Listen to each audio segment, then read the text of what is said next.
You and the Nightwings may have experienced your first defeat, but this is not the end. Rather, this is an opportunity for you and your fellow exiles to press onward. Bertrude, for example, learned a valuable lesson this night. So too is Rookie, not in spite of this setback with the essence, but because of it. And Tiso is no exception. He has gained more insight here as well. Your fellow exiles shall gain enlightenment and learn and grow from what transpired. And your story shall continue. The choice of whether to accept such outcomes now and all throughout your quest is to be yours alone. Unimpressive, Pamitha. What good is your offer to show me favor in the liberation rite if I could just well prevail against your comrades on my own? It will be different then, though. I suppose that you won't reconsider. You know that I cannot. You are always obstinate, but in that regard and all others which you count for anything, you are inferior to me. Remember that. What you offered is meaningless to me. I shall free myself without your help, or that of anyone. Now then, farewell. Wait, what about your comrades, the Essence? You must need them at least. Mincing my words as ever, Pamitha. Know that I do love you in a way. Is that what you wish to hear? But my purpose is plain, and you stand in its way. You are a fool to think my freedom is my goal. My freedom is a means towards an end, the likes of which you never would abide. Do you think that you could sway me from my purpose, Pamitha? Pamitha remains silent for some time. No, I think that you will struggle to destroy the Commonwealth, no matter what it takes. No matter if, in doing so, you are destroyed instead. Just so. So then you understand me, after all. Pamitha does not turn to watch her blood sister depart. Boundless are the teachings of the scribes. Ah, so we do gain experience nonetheless. Okay. You gain some. And Bertrude? Called Bertrude opened up her eyes. Thus does your grasp of ancient sorceries grow even stronger still. Okay, while Bertrude's Pyre has less flame than the adversaries, she deals an additional 5 damage. While Bertrude's Pyre has more flame than the adversaries, she deals additional 5 damage. Let's take the Hex of Victory, because Secrets of the Wild Witch revealed. even for that trial that was true for the most of the time. So Until the stars align. I think overall it's going to be more useful, and it's an effect that doesn't, that doesn't stop itself from continuing. If we do more damage when we're behind, that effect is going to go away. Sure, it's useful, but if we have that for being ahead, then that's just going to strengthen our lead even more and more and more. After suffering defeat by the Essence, just barely, you return to the wagon to find Wolfred and the lone minstrel in the midst of conversation. Most strange that this one star should be illuminated now. This is not what I expected. Nor I, Wolfred, sir. Wolfred. Then Wolfred noticed you there. Reader, Tariq and I observed a strange occurrence in the sky is all. It appears that the star of Kaelmer Ropecaller is illuminated now. It is but another star, except our models and predictions of the cosmos did not anticipate this. Anyway, go see for yourself. I shall make the wagon ready for I shall make the wagon ready in the meantime. You see only a single shining star illuminated far above. It is just as Wolfred indicated. Yeah, let's see where it leads. Which one is it?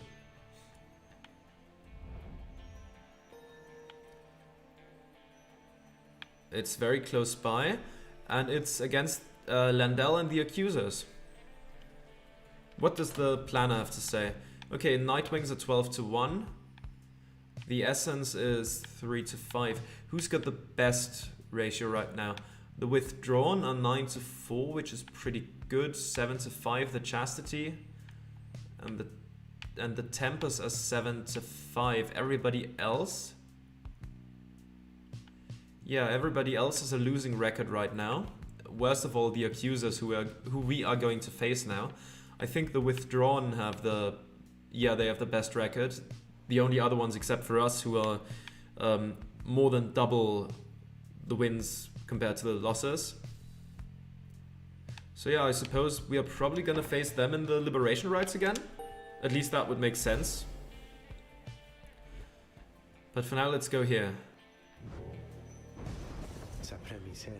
Then we are summoned to the Isle of Kaelma, deep within the deathless tempest. Have you been there before, Tarek?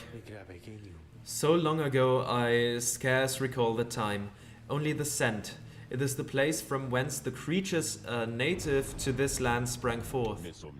Reader, let's not concern ourselves with superstition held about this place. We'll set forth at dawn, and soon see for ourselves what to make of it. Okay, let's look inside the Black Wagon. You have to talk, but first let's take a look at the book. The Glade of Lu. In the words of Lu's Glorian, never have I witnessed an affront to nature, mine and everyone's, quite like the poisoned woods of limbless Arizech, the root titan, in his suffocating influence.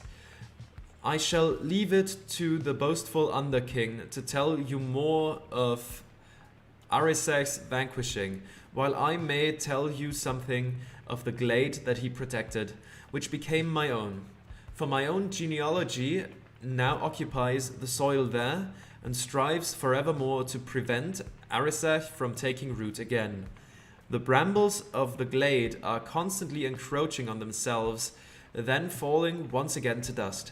This miraculous cycle, reflected in the starlight piercing through the canopy, needs to be witnessed whenever the stars invite an audience. Okay. Is that it? Yeah, we had that before. Okay. What do you have to say, Pamitha? Despite Pamitha's mental conditioning, you can tell something's troubling her. She won't listen to a word I say. Not one damn word. If she weren't my blood sister, I should think I'd hate her guts as much as she hates mine. She shakes her head. I should apologize to you and everyone. I sought out Tamitha without asking your leave. Figured I would rather seek forgiveness than permission, you understand? My attempts with Tamitha didn't amount to much, as you well saw. So at this point, I'm hopeful you'll be more accepting of my apologies than she. Though, tell me something, reader, darling. Do you suppose I'm going to betray you? You may know better than I do at this point. I'm gonna say I trust her. Loyalty has to be earned. You believe she will stand with the Nightwings. Yeah. You expressed to Pamitha that you do not view her efforts to make peace with Tamitha as being contradictory to the group's larger goals. You understand why she did what she did. She says nothing for a while. That's kind of you to say, darling. May the others see it with such generosity. But if they don't, you need but tell me to depart, and I'll be on my way. However, I've a promise that I wish to make to you. You let me stay, and I'll see this through with all of you, no matter where we all end up. I'll be on the roof for a bit, I think. You take care too, darling. Despite Pamitha's disappointment with the outcome of her confrontation with her blood sister, you sense she is less troubled now after your brief conversation. Okay, that's good. Let's continue onward. Right, let's take off again and move downwards. I suppose this is going to take us to the ocean once more. Wolfred joins you as you soar high above the storm-ravaged waters on approach to the infamous Isle of Kaelma. Among its cursed qualities, it seems this wretched storm means I cannot rightly smoke. One of the downside's small misfortunes, I suppose. The wagon's drive imps seem not to mind, at least. In fact, they seem more animated now even than usual, sir. Perhaps they feel some sort of connection to this place. Tariq, do you suppose the accusers were able to make it here intact? They ought to have seen it in the stars, though we soon shall know for certain. That we shall. Take us in, please, reader. Okay. The barb reef or the sharp shoal? An icy flow near the Isle of Kaelma, sturdy enough for landing. Sir Gilman suggests this route looks clear, so you should have time to pursue your vocations. Or the barb reef, an old exposed reef off the coast of the Isle of Kaelma. Headwind observes that this current to the Isle of Kaelma is teeming with fish. I think we're gonna go with the sharp shoal then. Deathless Tempest page revealed. Okay, you make landing within the Deathless Tempest, far west of where you first breached through the shores beyond. You wonder which sort of celestial landmark lies hidden amidst these waters, though for now you have some time left before continuing onward. Let's explore then. You meet up with Sir Gilman, who suggested you go ranging with him through Sharpshoal. This knight shall escort you, good master reader. Together you set out to explore the dark waters around the Black Wagon. You find little to speak of other than desolation typical of the downside. Alas, that no adventure sought us out this day. You and Sir Gilman make your way back to the wagon. Though uneventful, your search helped ease the burden weighing on you, and leaves you with time to pursue your vocations. Mentor a companion, study in private, or forage for resources. I'm gonna study in private. Despite your growing knowledge of the Book of Rites, you yet struggle to grasp certain aspects of its teaching. Through greater understanding comes the reader's influence. +1 quickness, yes. The 8 scribes who composed the book, their influence and their experience spreads through the pages into the willing reader's deepest consciousness. Inspiration comes to you in a flash, whether from the book or from within, you cannot tell. You gained the reader's influence celerity.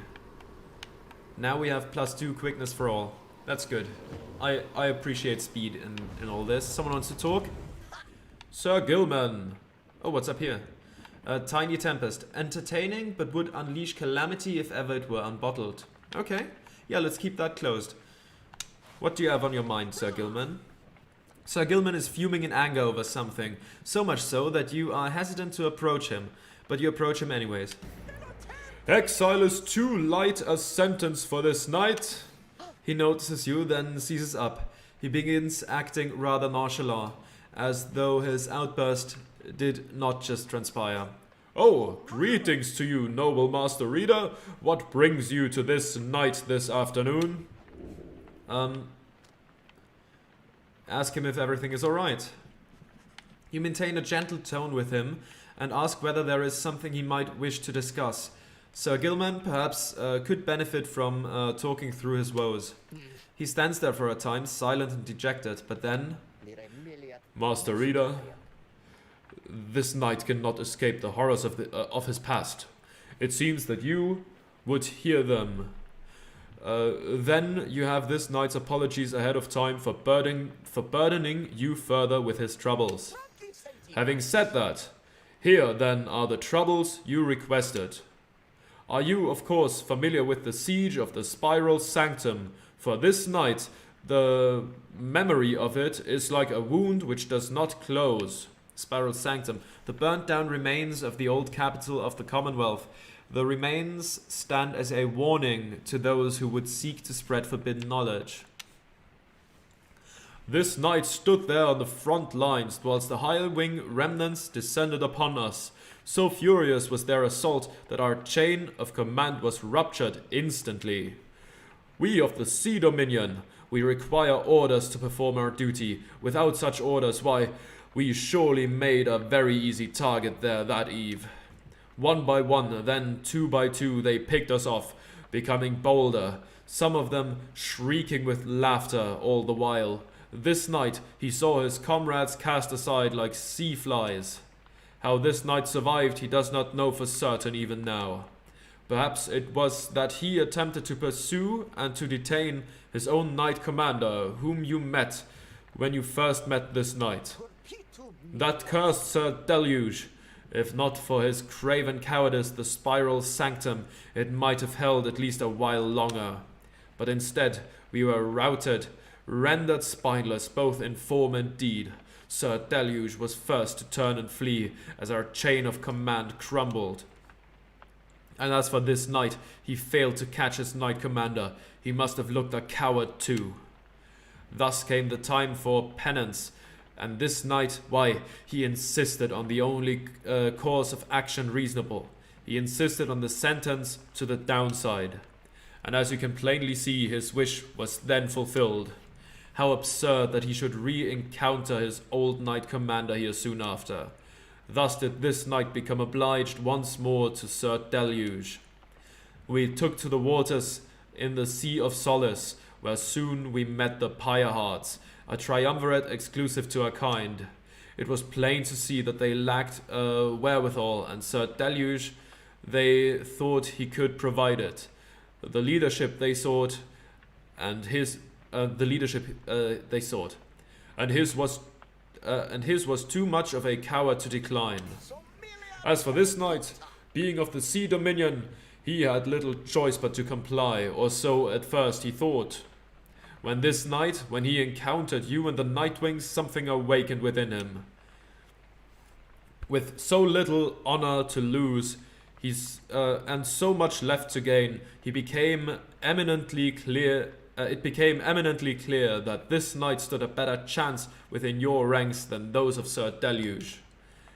And there is little left to say. This knight cannot escape his past, and yet he chooses to believe that he was spared that day not merely by coincidence. Perhaps Under King Ors yet has plans in store, in which this knight may play a part. This night he clings, however, vainly to that hope. He slithers away and his head bowed low. It seems best to leave him be for now. You sense he feels relieved at having shared all this. Oh, bio updated for Sir Gilman. Okay. New new book entry. Deathless Tempest. We waited for the Deathless Tempest to subside. We waited, but the Underking, he merely laughed and laughed. For the Deathless Tempest does not subside. What lies beneath that stretch of sea to cause such an upheaval is best left to myth and speculation. We made passage nonetheless, through sorcerers' aid and fortune, scarce seeing the surrounding environs. We did detect a landform to the west. Soliam Mur detected there